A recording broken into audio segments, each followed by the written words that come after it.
New Year. It's been a long time since you heard from us, and we guess that you've been asking, what have we been up to? We are Embrace. We've been making sure that we are in touch with the best guests that can give you that inspiration you're looking for to kick off 2026 successfully. On behalf of my team at the Embrace Ltd company, we wish you a very happy new year, and we believe that we're going to embark on a journey that is empowering, balancing, and excellence together. What do we have for you today? We have one of our phenomenal guests. He is one of our best ecosystem builder in Haiti, the founder of Bench, and the person who has helped many young talented Haitians kick off the idea, turn them into something tangible that can serve their community.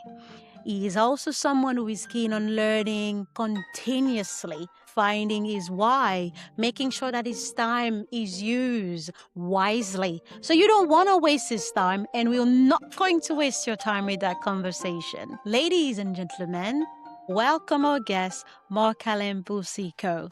Marc Alain is an Asian-born entrepreneur who is currently thriving in a U.S. environment. He has created Bench 8 years ago in a country that has been continuously on negative growth, but his entrepreneurship hasn't given up.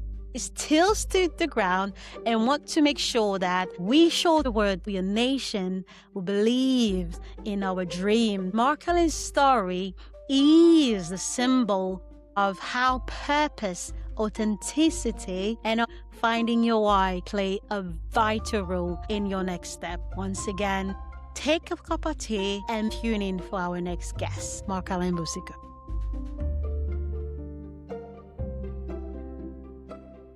Marc, welcome to the Embrid podcast. We've seen your story on the social media, and you've got so much to share with our audience, and we can't wait to hear more about yourself. Before we kick off, how would you introduce yourself? Oh, thank you, Daphne. I'm very happy to be here. I'm super happy for your own career and the type of work you do, and also mostly the idea behind the Embrace podcast, which is to trick the algorithm into positive things coming out of Haiti as a story. And I'm very honored to represent Haiti on your podcast and continue pushing the narrative. How would I introduce myself? It's always a difficult question because I've introduced myself at different parts of my life. I was kind of wondering what kind of part of my life am I going to be introducing today? So I was born and raised in Haiti. I'm a pure product of the Haitian system from day one all the way up to my undergrad studies. Obviously, I had the opportunity to study abroad, but everything started in Haiti. I am rooted into Haitian culture, speak Creole perfectly, also French. I define myself as an ecosystem builder. I see power in human connection and truly want to leverage communication, technology, and really the power of people to find solution that can uplift communities. So because I believe in such thing, creating my own company, Baj, a co-working space, one of the biggest in Haiti right now, is really manifesting this purpose. So this space is not only a space that is physical, it's also a space that is virtual throughout the country where we're really trying to create opportunities and pockets of connection that not only helps train people, empower people, but also leveraging the potential of human to engage them in their communities and really creating projects. So we are an incubator, we are an accelerator. Today we call ourselves an innovation agency, where we're really trying to be at the intersection of entities, institutions, people to truly help unleashing the power of the Haitian people to uplift communities and really create a better future for Haiti through Haitian people.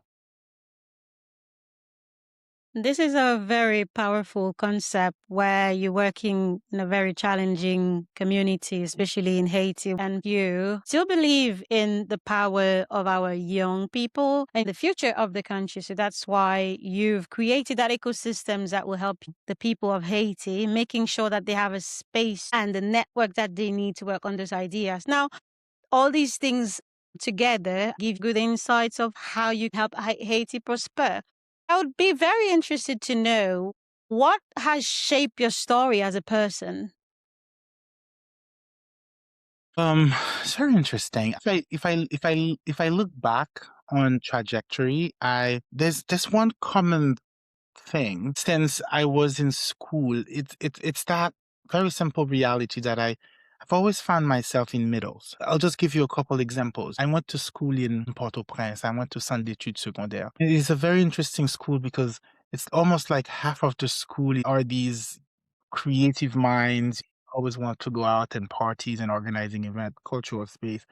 And another half was just those rational math guys. And I always find myself kind of like in the middle.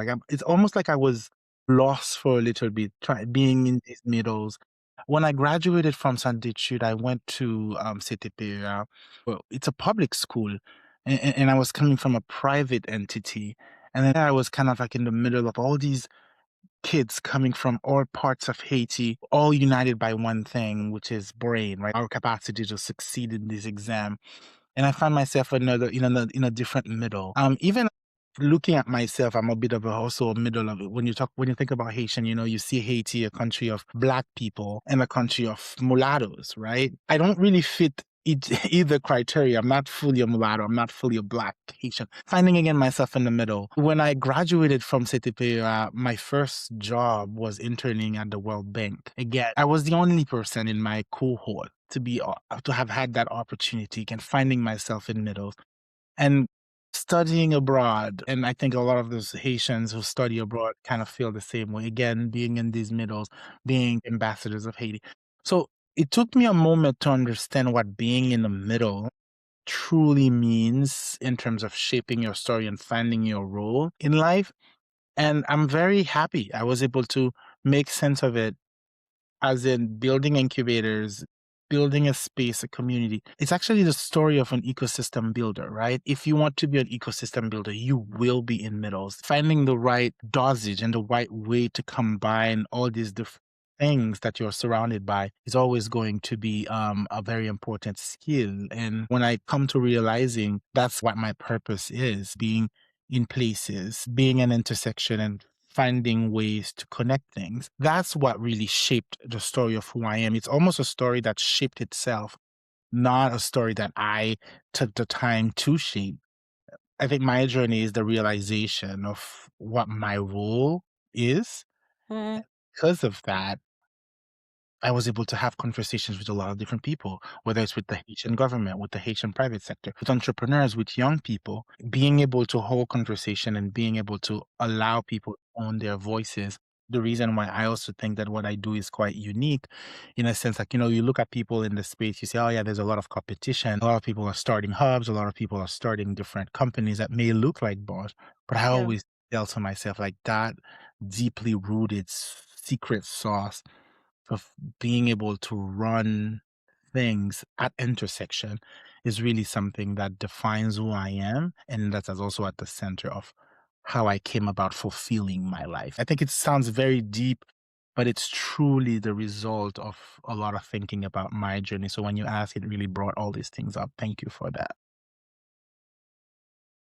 I'd like to take a moment to pause because there's a lot positive things to unpack in terms of where your story comes from. I'm just imagining a young Haitian currently at the University Period where you studied and thinking about their own future and saying, you know what, perhaps this is exactly where Marc Alain sat when he used to be in City Period, and look at Marc Alain now because I know, for instance, you've done some experience with, Harvard University, part of the board of advisor of the Health Asian Education and Leadership Program. Really and truly, I don't think the story that you just told the audience has been shared in a way that they understood the main reason why you have created Banj and you are promoting ecosystem across the Asian culture is because when you were younger, you used to be the middleman, which means that you used to be the one connecting everyone. So it makes sense that currently you are doing the same thing with Banj and connecting people with the right level of stakeholder that can help them bring their dreams to life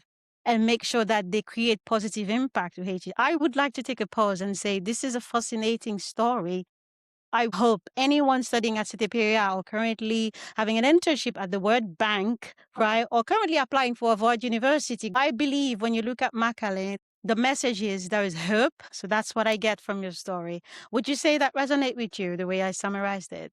Yeah, pretty much. And thank you for bolding it in that way. Again, when you asked me to introduce myself, I was making a joke saying, I don't know which Marc Alain I should introduce because I'm always self-reflecting. And we're also at the beginning of the year. So it's again time for self-reflection.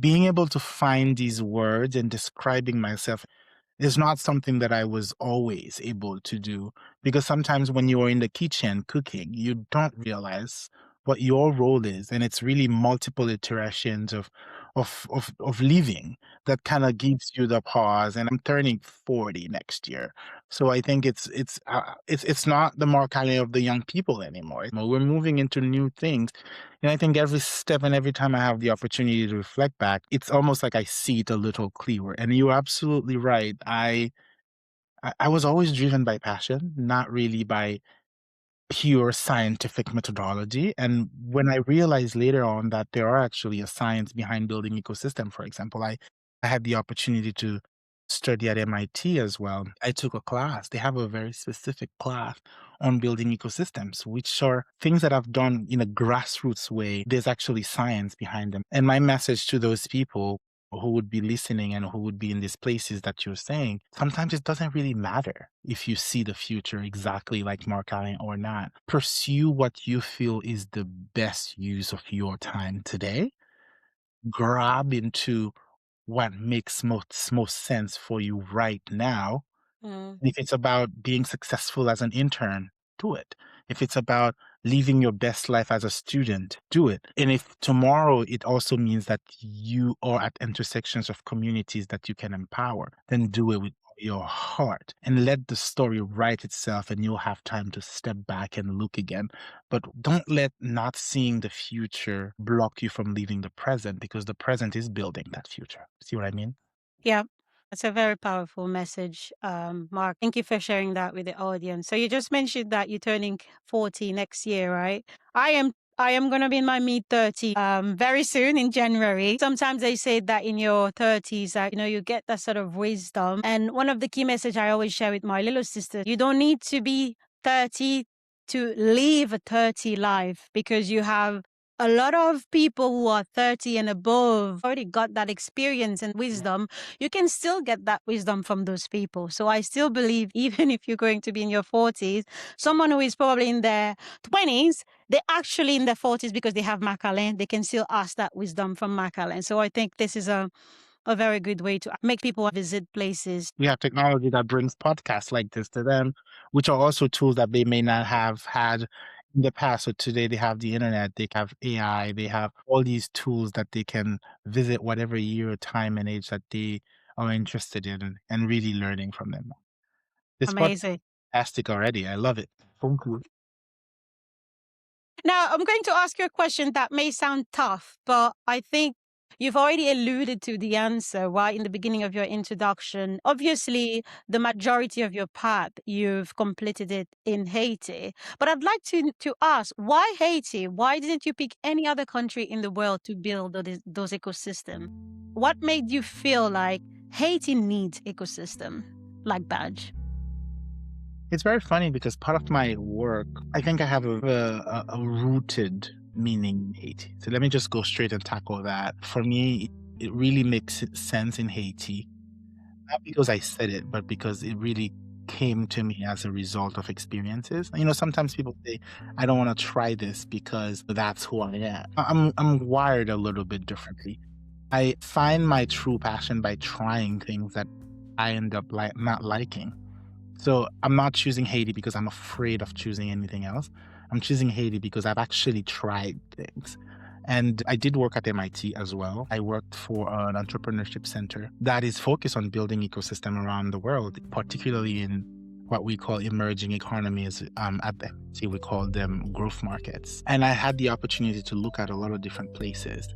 And what I did not find was that I did not see many people doing that work for Haiti.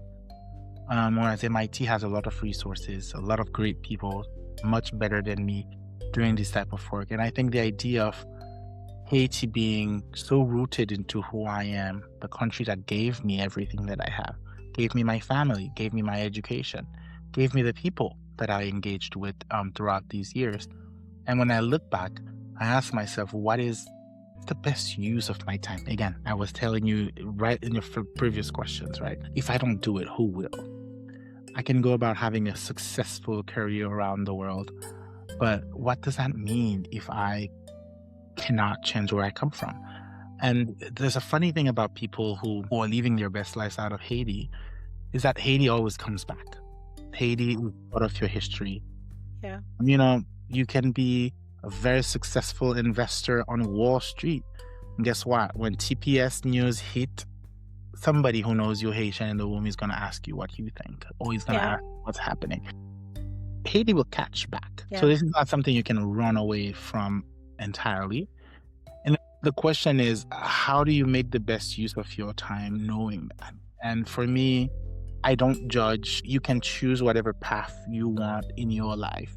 But my path was the fact that not only my origins are there, but I also spent my life building there. And I think that's another area that's very important. It's very easy to give up something when you can always start over somewhere else, or when you already have another path somewhere else. And I have nothing against that. For me today, right? And that question, if you had asked it in different time frames and time zone, and I've been doing interviews since I was 18, I would have probably have a different answer. But today for me, the Haiti choice is rooted into the fact that I already started building something that is so unique, that has been so resilient. We're closer to the finish line than we are from the beginning. And that's why it's very important to invest, put energy, put efforts, but most importantly, play the most important role I can play, because I'm the person that I am today, because of the connections I've already built, not just in Haiti, but globally. That's why it makes the most sense today. Thank you, Mark. That's very thought-provoking, because I can imagine there are some other people, entrepreneurs, who would like to do something similar. Perhaps they are in moment of doubts, especially because of the key reasons that you've mentioned around AET. Since most of the media channels, they tend to portray it in a very negative way, and that makes us very less investors friendly. Nobody would like to invest their money in a country when the likelihood to have the return on that investment is quite low, depending on what the media is currently sharing about Haiti. So for me, having the courage to not only recognize that this is your roots, this is the country that gives you everything, and you feel the need to give something back to the country, that's very commendable. And second, to survive in that environment amidst all these noises around, our political instability, or sometimes it can be even hurricanes, but you still believe this is the place that you want to build a future, and this is the place that you want to create more entrepreneurs and ecosystem. Now, based on that summary, I'd like to know, has there been any moment of doubt? And if yes, what has kept you grounded in your purpose? There has been a lot of moments of doubt. There may still be moments of doubt.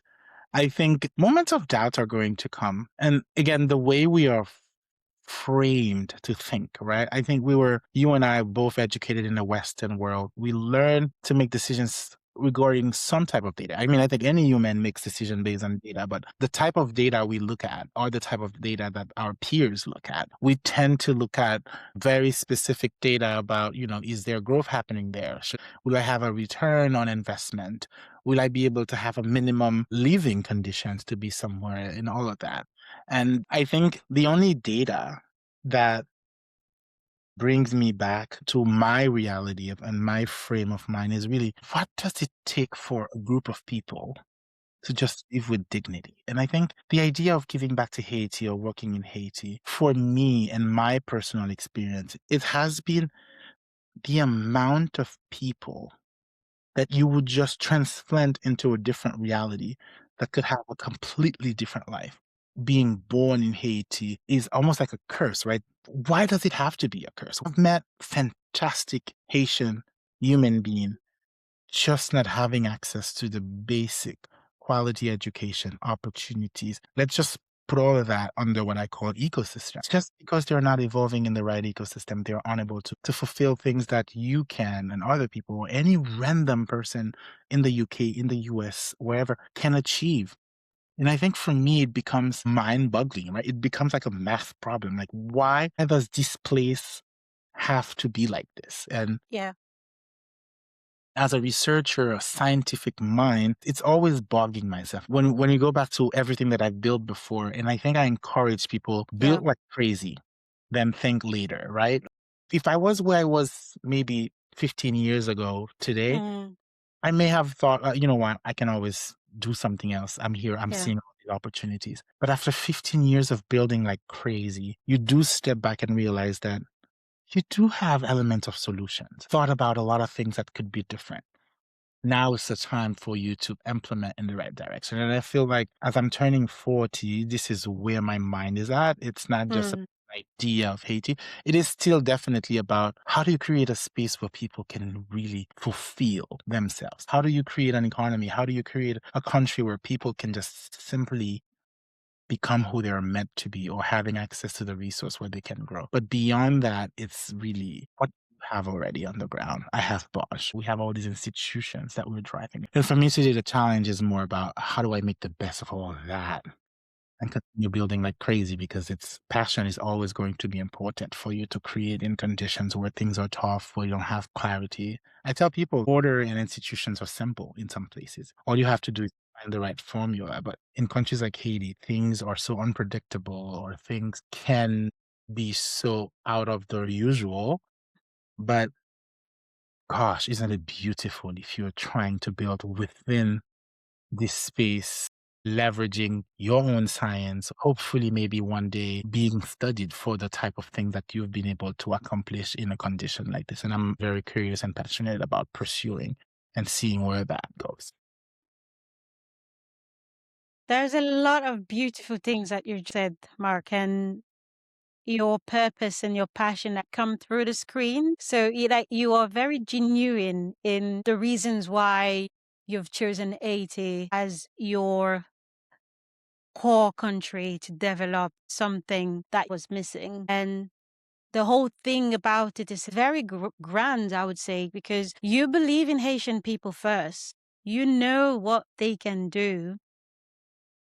It's just there is a lack of access to what can enable them to get where they want to go. You are this enabler and say, I got you. You have this idea. I'll give you the resources that you may need to get to where you want to be. This is powerful, empowering, again, commendable. Your whole life and your whole purpose and how you've formulated your missions and embedded it into your personality, it's commendable. So, on behalf of all Asian people, thank you, Mark. It sounds so beautiful. The way you say it, you have a way of framing the conversation that is extraordinary, by the way. Thank you. I wish I knew the answers. The only thing that's probably missing is that we're doing all this, but we don't know the final answer.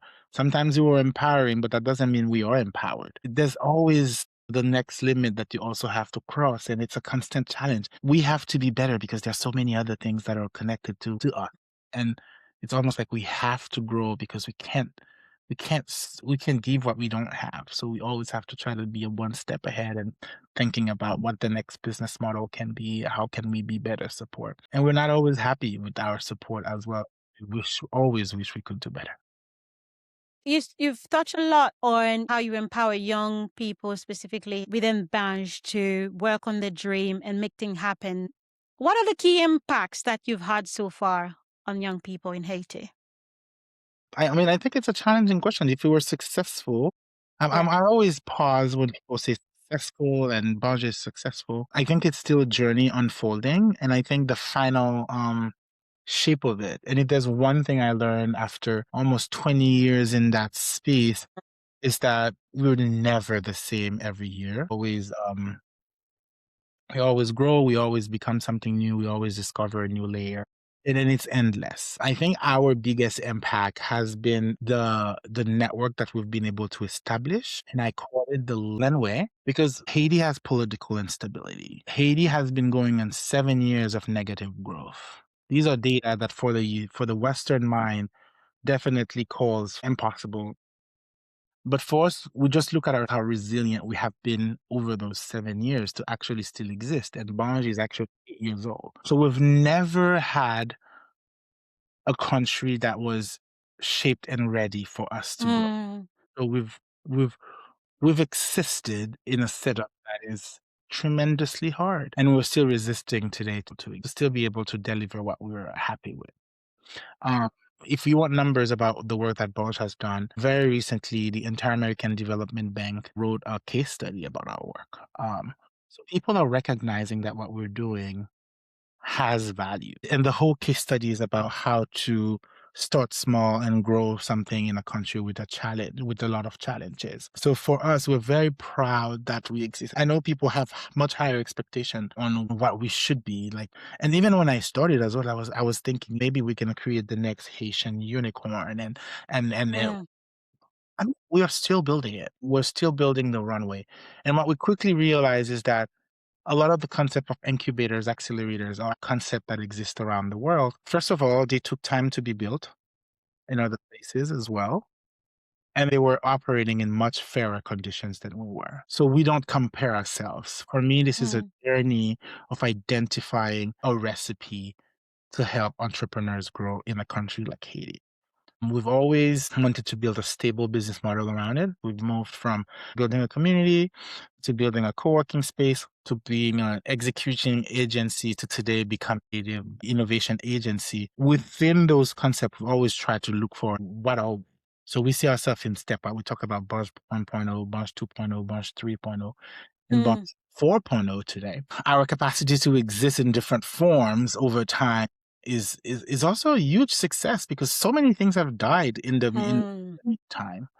And but what truly keeps us motivated is that some of the few successes that we also seen as some of the startups, and we've been working with entrepreneurs across the country. mm, Some of our success stories goes from allowing Haitians to, for example, leave the capital city and start a business in their own communities and being a yeah. resource in their communities. Some of our entrepreneurs right now are providing services that would not exist if Mm, weren't there.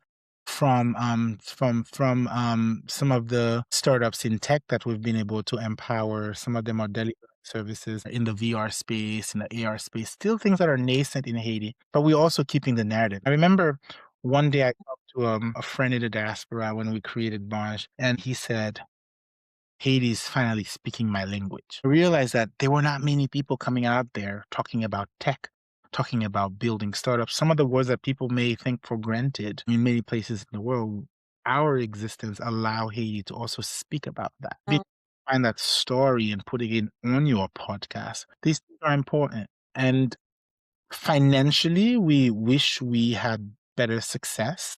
mm, The beauty of it is that every year we are getting closer to that in terms mhm, of the infrastructure we are creating, the human infrastructure on the ground, and what we're able to build on top of it.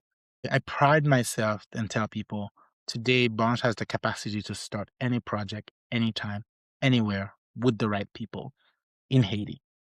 And we invite people to reach out, people from the diaspora, people in Haiti to also come together in ways that they weren't coming together before.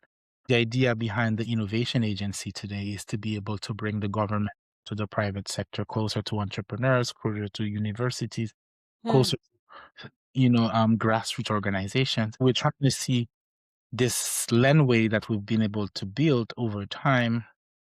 How can it serve bigger projects, bolder projects, and putting people together in ways that they've never been together before, yeah. build things that were never done. And this is a journey. We're very proud of with our capacity to be able to be that today. This is Fascinating. I was going to ask you a question about resilience and the future of Banj operating in a country that has been on negative growth for 7 years, whilst yourself as a company, you only 8 years. So you've only seen the downside of Haiti and trying to grow with that country. So it takes a lot of courage to adapt your strategies year on year to make sure you keep going and providing that level of support because you do believe in that dream. So I don't know how you and your team you've done that, but this is a true symbol of how passion, purpose, and having the right people on your team can lead to countless destination, even if the road is muddy. In that case, your passion being your lamp, your team has always been around you, so they believe in your purpose. More importantly, the people that you are serving also believe in what you're creating as an entrepreneur. This is a very fascinating and interesting story. See, that's the reason why we created Embrace, because I want to trick that algorithm. I really don't know how many stories I need to feed Google to pick the point that we have countless positive stories like Marc Alain's stories in the country. When people type Haiti, so it's not about an earthquake that happened 16 years ago, right? It's not about, storms. It's about Banj. It's about Anne Martin being fascinating woman in Amazon. It's about Mike Bello creating Solo Bag. It's about giving young people hope in a country where it doesn't seem to have like a lot of hope. So thank you. As a person, I genuinely admire what you do. And thank you for that. Thank you. No, everyone has to contribute, and we all build muscles over time. I don't believe that anyone is truly more special than others. I think there are just people who jump in the water. Some do die. Yeah. Some do die along the way, but some stay afloat and find a way to continue. It doesn't mean that they're extremely special. I truly encourage people to develop things with passion. I think some people don't know what their passions are. Some people have a hard time finding what it is, but gosh, when you do, just feed into it and build more muscles. And sometimes it also has a real toll on yourself. I think sometimes we look at the story, we look at the people, we forget that we also go through a lot ourselves as human. Everyone is making hard decisions. And I think at the end of the day, the algorithm also needs to see that these humans behind those projects, they are humans and they go through a hard time. They make hard decisions. They build, they break, they reconstruct. And you're never the same person down the road. And whoever you become, just remember why you started. And it's not really about building one thing, it's that big why. We were talking about Harvard a few minutes ago when I joined my program at the Kennedy School, we spent almost an entire month asking ourselves why, and the 5 whys, the 6 whys. Every professor comes here and says, "Why are you here? Yeah. Why are you doing this? Why do you continue?" And Yeah. I think spending time to understanding your why is so important as you build in places that are difficult. And I truly encourage people to stay rooted into their why, but also to be crazy builders and go out there and try things. And also sometimes don't even look at your watch and don't look at time, don't look at space. Just like, gosh, there's an energy you have when you're when you're in the between your 20s and your late until your late 30s, maybe. That is so unique. And please, if you're listening Mm. to this podcast, you are in your prime time if you're between your 20s and maybe 35 or 36. Wisdom, but also go out there, truly test yourselves. And you'd be surprised when you step back and look again and see, oh my God, like some things that you've done. I myself look back and say, oh my gosh, I was crazy. I would never do that again. But you've done it. Now, what else? Yeah. You built on top of it. Encourage people to truly live their passion and go do the hard things when you can, because that energy you have, it's not endless.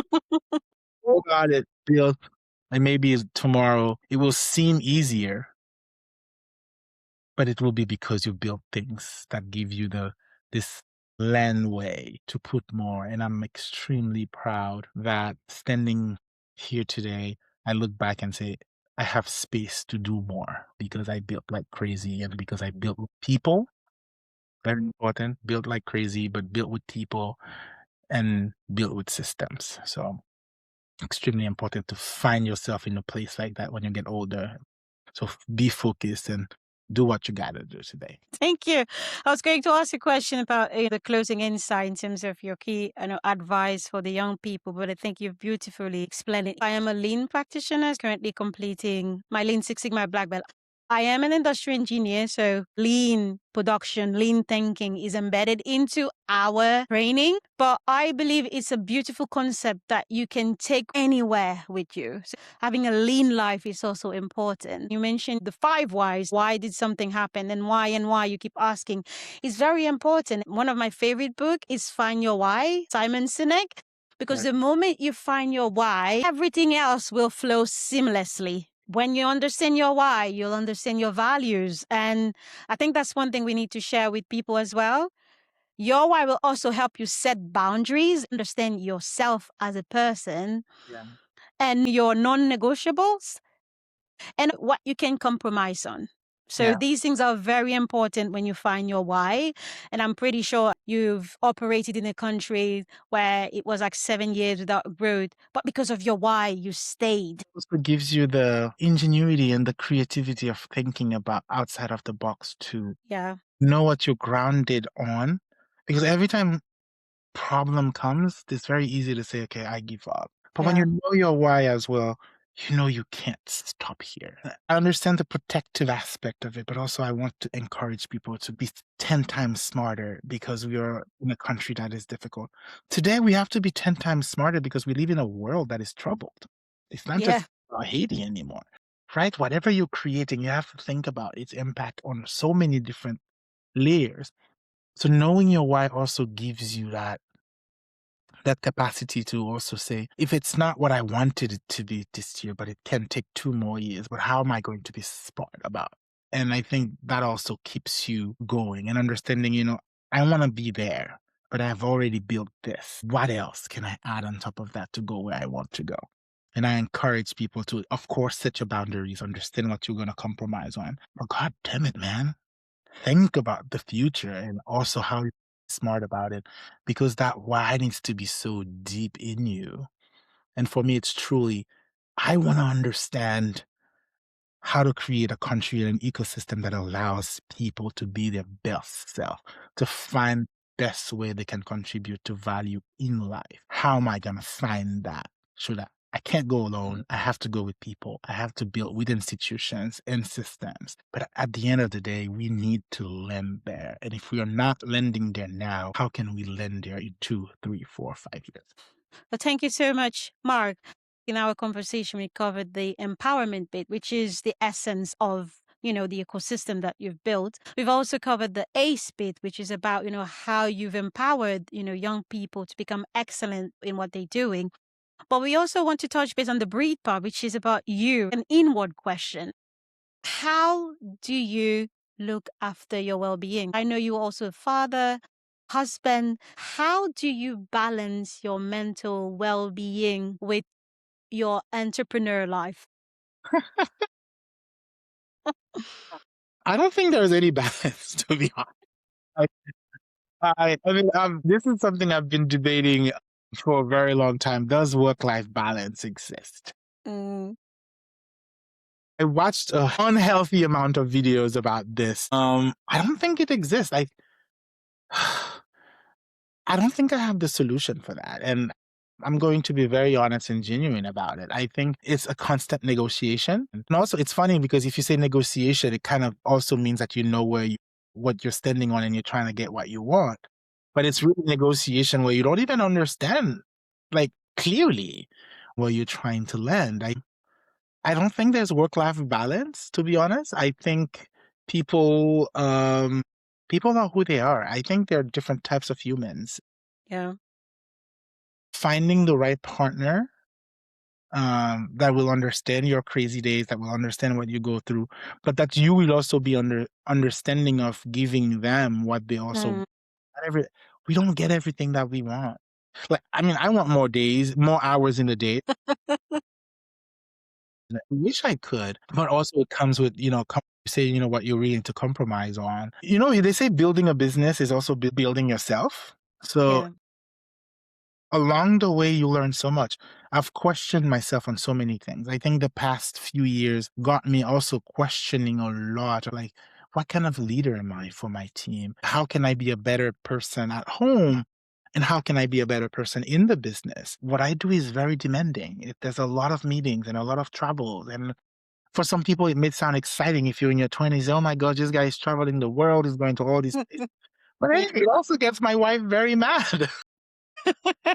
Right, I'm home with the kids. But I think the most important thing that I Mm, compromise finding, and this is, I would not do you justice if I don't leave you with an answer that also makes sense. It just I learned the value of my time.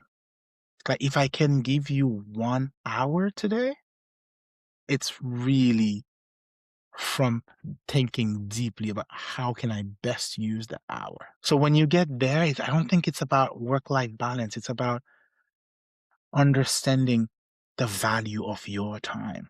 If I'm dedicating this time for my family, I'm fully in there. I'm trying to be there 100%. I love that. When I put it on the company, I put it 100%. And if I choose to give you some of it, you better understand that this is the best thing I can offer you because I'm always optimizing Yeah. on my time. And that's the only thing that could get me closer to whatever I call a balance. Thank you for sharing this perspective, Mark. And it's a beautiful concept because now that you live in America, right? And in the US, most of the time Like, we say time is money, right? Exactly. I understand the concept, but not that I fully agree with it because I know if you lose time, you can never get it back. But sometimes you lose money, you get it back. yeah.